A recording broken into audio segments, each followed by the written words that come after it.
Hi folks, it's good to be with you. Love to everybody out there. You can get me on Facebook and Twitter.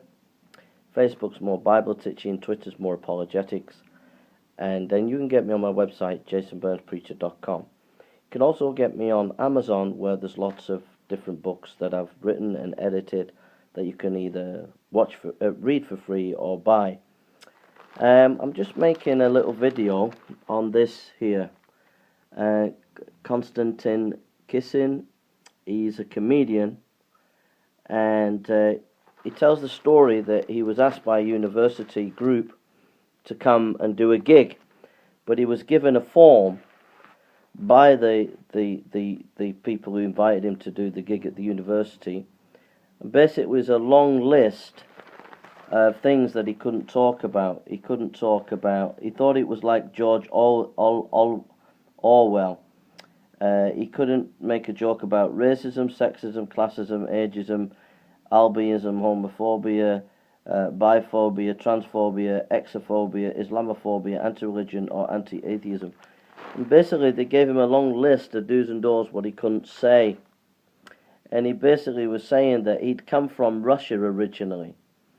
And he remembers that in his culture, when he was a little boy, and from his parents and grandparents, how free speech was curtailed by the communists, and he was saying that he sees the similar things that in English culture, that he thought that English culture, British culture, there would be free speech, but he feels that free speech is being taken away by this political correctness that's gone mad.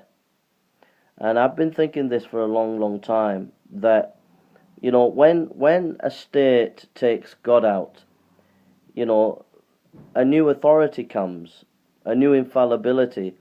The Bible is seen to be infallible by Christians and believed to be infallible. You take that infallibility out, and then the state says that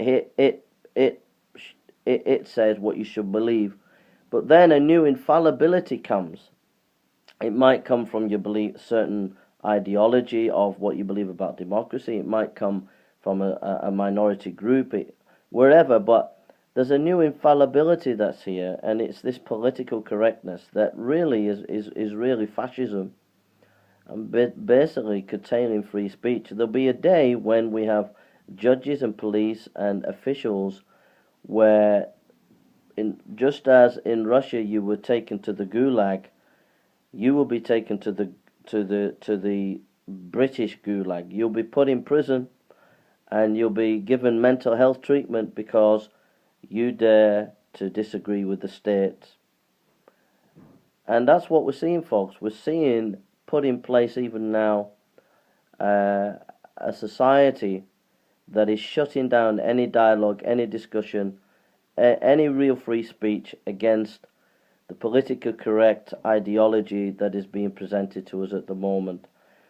I'll give you an example. Like we all see on television recently that adverts can't be sexist, so they've made a rule about it. Now you might think, well, what's wrong with that? Well, they made a rule about it. In other words, you can't have an opinion about it. You've got to toe the line, and this kind of toeing the line, that you will do what we say no matter what, and you cannot answer back, you cannot question, you cannot give your opinion, is a new form of fascism. And unfortunately, we're going to find that Christianity in the UK, in British culture, is going to be shut down, where Christians were going to have to meet in homes, and we're going to be seen as the pariah of society.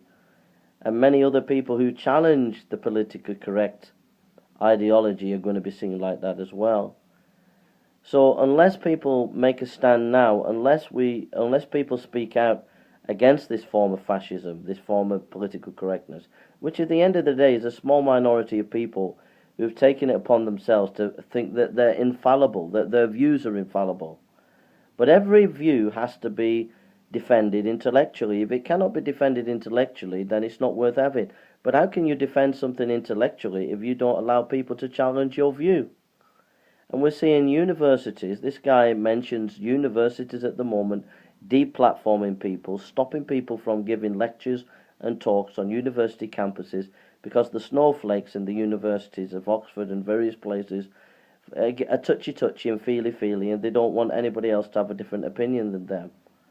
And it's getting very, very dangerous, folks. It's getting very, very dangerous. And people have slept. And while they've slept, it's come upon us. A new form of fascism has come upon us like a dark mist, a dark cloud. And sad to say that few people have challenged it. And unless it's challenged vigorously and powerfully, then this dark cloud is gonna strangle British intellectual, cultural and religious life to the point where any real truth, any real voice of truth will be annihilated, put in prison and put under some kind of mental health regime where you're silenced from having your say. So I'm making this video to anybody out there that to make your voice, make your opinion known, whether it be on YouTube, Facebook, wherever, and challenge this deplatforming at the universities. It has to be challenged. People have to challenge it.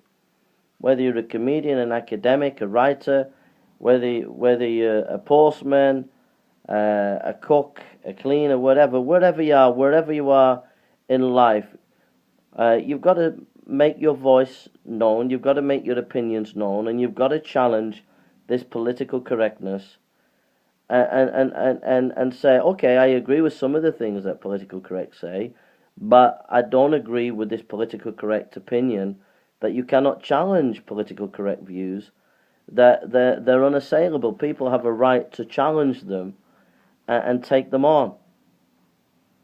And what we're seeing in the universities is deplatforming, where people come and you're not allowed to speak, you're not allowed to give your view, and you're stopped from having an opinion and challenging the status quo.